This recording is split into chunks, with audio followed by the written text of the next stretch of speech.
जबाबदारी म्हणजे अगं जबाबदारी म्हणजे केवळ काम करण्यास नव्हे तर त्या कामाच्या परिणामांची आणि कर्तव्याची जाणीव असणे म्हणजे जबाबदारी. पण तुला थोडक्यात सांगू का मी जबाबदारी म्हणजे काय ते? हे बघ आता निवडणूक आहे. हो काय तर उद्या दिवसभर मतदान केंद्रावर ड्युटीला असणार आहे. मग तुला तुझं स्वतःचं मत कसं देणार? तुला तर सुट्टीही नाही मिळणार. अगदी बरोबर आहे तुझं. हे बघ ह्याच्यासाठी निवडणूक आयोग आमच्यासाठी खूप छान सोय करतो. एक म्हणजे टपाली मतदान म्हणजे पोस्टल बॅलेट. याद्वारे आम्ही आमचं मत नोंदवू शकतो. थांबा मी तुम्हाला छान हे समजावून देते. हे बघा याच्यासाठी इलेक्शन आयोग आमच्यासाठी खूप छान सोय करतो. एक म्हणजे टपाली मतदान म्हणजे पोस्टल बॅलेटद्वारे आणि दुसरं म्हणजे ईडीसी इलेक्शन ड्युटी सर्टिफिकेट. अशा प्रकारचं आम्हाला एक सर्टिफिकेट मिळतं. त्याद्वारे आम्ही आमचं मत छान नोंदवू शकतो. ही झाली माझी जबाबदारी. म्हणजे नक्की काय ग? म्हणजे हे बघा पोस्टल बॅलेट म्हणजे टपाली मतदान.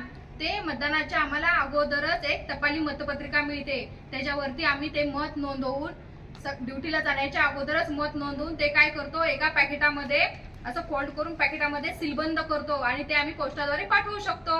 आणि दुसरं म्हणजे ईडीसी इलेक्शन ड्युटी सर्टिफिकेट. तर ते काय करतो जर माझी स्वतःची इलेक्शन ड्युटी जर त्याच मतदारसंघात लागलेली असेल तरच मला ते सर्टिफिकेट मिळते आणि ते सर्टिफिकेट दाखवून मी तिथे माझं मत नोंदवू शकते. हे झाले माझे कर्तव्य. अच्छा म्हणजे तुला तुझ्या मतदान केंद्रावर जाण्याची गरज नाही.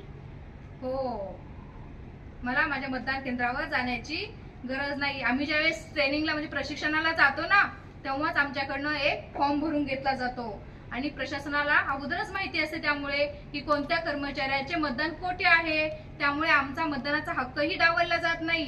वा म्हणजे तुम्ही तुमची जबाबदारी पार पाडता आणि कर्तव्यही बजावता. अगदी बरोबर आहे तुझं.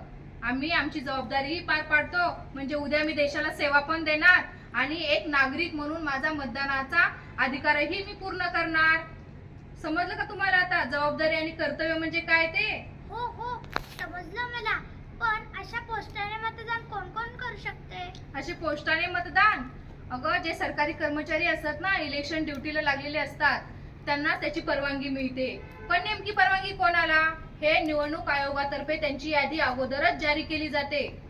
माझी आई पण कुठे कामाला जात नाही, ती घरीच असते. ती पण अशा प्रकारे मतदान करू शकेल का? नाही त्यांना दिलेल्या बूथवरती जाऊन त्यांचं मत नोंदवू शकतात. ओ काकी पण जर मतदान केले नाही तर काय होईल? अरे मतदान नाही केले तर आपण मतदान नाही केले तर एखादा चुकीचा उमेदवारही निवडून येण्याची शक्यता वाढते आणि त्याचबरोबर एक मतदानाचा एक नैतिक अधिकारही गमावल्यासारखे आहे. यासारख्या अनेक अप्रत्यक्ष तोटे आपल्याला 5 वर्ष सहन करावे लागतील. मतदान केले नाही तर इतर ठरवतील आपले भविष्य. रस्ता खराब असेल तर आपण तक्रार करतो. नोकरी नाही म्हणून सरकारला दोष देतो. मात्र मतदानाच्या दिवशी बोलतो आज नाही जमणार.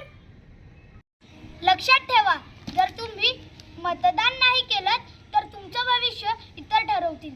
तुमच्या मुलाचे शिक्षण, तुमच्या कुटुंबाचे भवितव्य, तुमच्या गावाचा विकास हे सर्व ठरतं एका मताने. आपल्या आज्या सांगतात मतदान हा अधिकार मिळवण्यासाठी अनेक लोकांनी लढा दिला आणि आपण तो अधिकार वापरायलाच हवी.